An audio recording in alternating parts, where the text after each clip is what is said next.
Hello friends, today ఒక మంచి కంటెంట్ని చూపిద్దాం అనుకుంటున్నా. Please everyone like and subscribe. మన నెల్లూరు జిల్లాలోని బుచ్చిరెడ్డిపాలెం మండలంలో కబడ్డీ టోర్నమెంట్ ఈ రోజున ప్రారంభమైంది. అన్ని మండలాలు అలాగే ఊరి వాళ్ళు ఈ కబడ్డీ పోటీలలో పాల్గొన్నారు. మన బుచ్చిరెడ్డిపాలెంలో దగ్గరలో ఉన్న కావలి మరియు మినగల్లు రెండు జట్లు పోటీలు ప్రారంభమయ్యాయి. ఈ రెండు సమానంగా ఆడుతున్నాయి. ఫస్ట్ సెషన్లో కావలి 6 పాయింట్లు ముందంజలో ఉంది.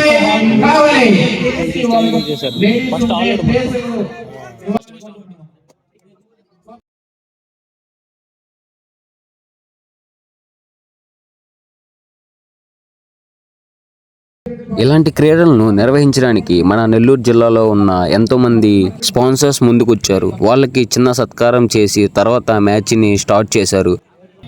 ఎంతో ఆసక్తికరంగా జరుగుతున్న ఈ మ్యాచ్లను చూడడానికి చుట్టుపక్కల ఊర్లో వాళ్ళు నెల్లూరు నుంచి అలాగే బయట ఊర్ల నుంచి చూడడానికి ఎంతో ఆసక్తికరంగా వస్తున్నారు.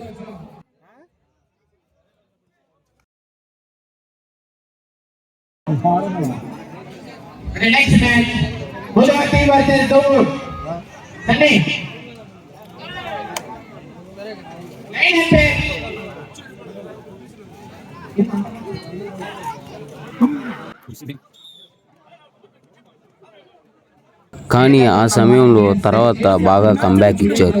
వరుసగా పాయింట్లు సాధించారు.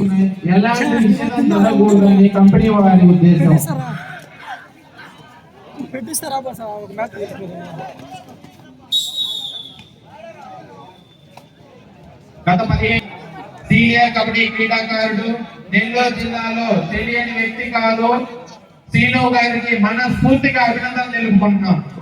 తర్వాత మినగల్లు కావలి రెండు జట్లు సమానంగా పాయింట్లను సాధించాయి. ఒక సమయంలో డ్రా అవుతుంది అనుకున్నారు ఆడియన్స్ అందరూ.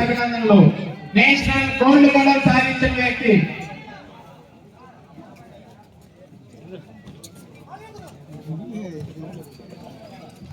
దయచేసి ఎవరు వేలో ఉండొద్దు.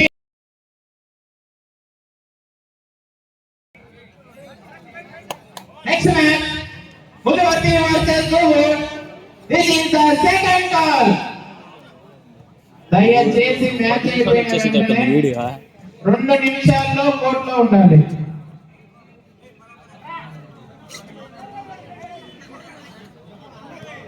ఇలా రెండు జట్లు సమానంగా ఉండడంతో ఈ యొక్క రైడ్ మ్యాచ్ని డిసైడ్ చేస్తుంది. ఆ రైడ్కు చూడడానికి ఆడియన్స్ అంతా హుషారుగా ఉన్నారు. అలాంటి సందర్భంలో ఈ యొక్క రైడ్ ఎంతో కీలకమైనది. ఈ యొక్క రైడ్ మ్యాచ్ని నిలబెడుతుంది, అలాగే మ్యాచ్ని కోల్పోయేలా చూస్తుంది. ఇతను అవుట్ అవడంతో ఇంకా టీం అంతా నిరాశపడిపోయారు. మినగల్లు వాళ్ళంతా చాలా డిసప్పాయింట్ అయిపోయారు. ఇదే లాస్ట్ రైడ్. ఈ యొక్క రైడ్ వీళ్ళు జస్ట్ సేఫ్గా ఆడితే చాలు, ఇంకా మ్యాచ్ కంప్లీట్ అయిపోయినట్టే, కావలి వాళ్ళు గెలిచేసినట్లే.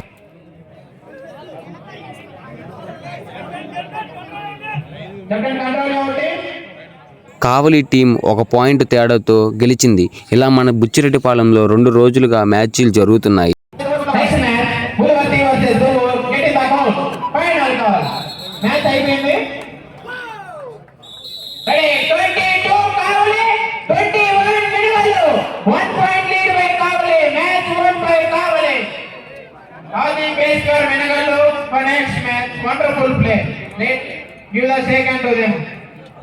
ఇలాంటి మరిన్ని వీడియోస్ చూడడం కోసం మన యొక్క ఛానల్ని లైక్ అండ్ షేర్, సబ్స్క్రైబ్ మాత్రం ఖచ్చితంగా చేసుకోండి ఫ్రెండ్స్.